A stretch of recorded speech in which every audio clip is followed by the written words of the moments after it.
Hello two family, જય માતાજી, જય શ્રી કૃષ્ણ. આઈ હોપ કે ફેમિલી તમે બધા મજામાં આવશો. તો ફેમિલી અત્યારે હું આવ્યો છું પાલીતાણા અને બસ અત્યારે જો એનું આ ડેકોરેશન. એમાં વાત એમ છે ને ફેમિલી કે મારા નાના ભાઈનો બર્થડે છે. તો આ મારો ભાઈ છે, આ બા છે, દાદા છે, મારે મઢ છે માતાજીનું. તો ફેમિલી એવું છે કે આજે મારા ભાઈનો બર્થડે છે, તો એના નિમિત્તે અમે હવન રાખ્યો છે, ગાયત્રી હવન. તો બસ એટલે અમે પાલીતાણા આવ્યા હતા અને જો એનું ડેકોરેશન આ બધું કર્યું છે કંઈક. અને આ છે મારા મમ્મી, જય શ્રી કૃષ્ણ. આ મારા બેન, પછી આ મારા ભાણુભાઈ, પછી આ મારા પપ્પા. સીતારામ સીતારામ. તો ચાલો ફેમિલી, હવે આપણે થોડાક નાહી ધોઈને ફ્રેશ થઈ જઈ. તો નાહી ધોઈને રેડી થઈ ગયા છીએ અને છોકરાઓ નાસ્તો કરવા બેસી ગયા છે. આ મારા નેતુબેન છે. એ નેતુબેન, મમ્મ ખાઈ ગયો. વા રેશવા ગરમ છે બેટા. હાય કહી દે, દૂધ નાખી હાય કહી દે. ગાંઠિયા ને ચા. ચલો ફેમિલી, થોડી વાર રહીને મળું પાછું. તો અત્યારે બપોરની રસોઈ બનવાની શરૂ થઈ ગઈ છે. તો પૂજાની તૈયારી થઈ ગઈ છે. તો આ બધું ડેકોરેશન અમારા પરિવારના લોકોએ મળીને કર્યું છે. પછી થઈ ગયો હવન શરૂ. પહેલા તો ગોરબાપાએ સરસ મજાની સ્ટોરી કહી એમના ગુરુદેવ અને ગાયત્રી માતાની. ત્રણ છે, એક છે હ્રીમ, બીજું છે ક્લીન અને શિવની દરેકની વસ્તુ બતાવેલી છે કઈ કઈ શક્તિઓ આવે આઠમ જે બધી જઈ છે.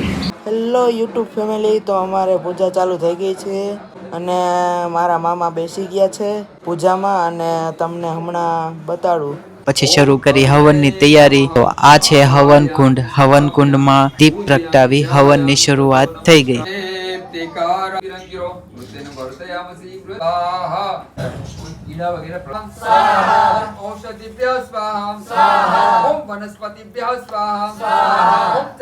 તો આ છે મારા કાકાનો છોકરો અને તેમના પત્ની.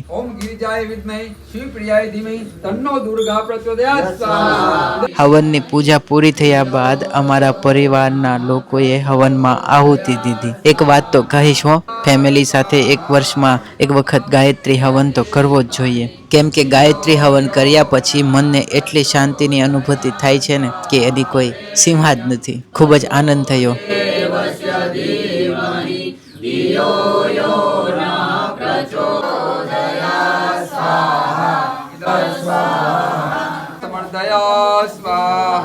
તસ્મૈ નમઃ દેવાય તસ્મૈ નમઃ ત્વમેવ માતા પિતા ત્વમેવ વિદ્યા ચ દ્રવિણમ ત્વમેવ.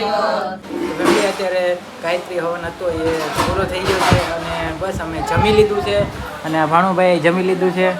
ચાલો ફેમિલી, થોડીક વાર આરામ કરીએ અને થોડું બીજું કામ છે બધું પતાવીએ. તો આ છે મારું વહાલું ગામ પાલીતાણા.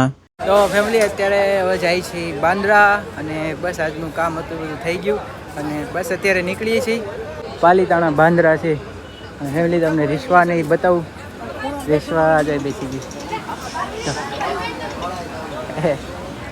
ચલો ફેમિલી, હવે આપણે જઈએ બાંદ્રા. આજે તો ટ્રેનમાં બહુ નીંદર આવી ગઈ અને સવારમાં જોયું તો મુંબઈ આવી ગયું.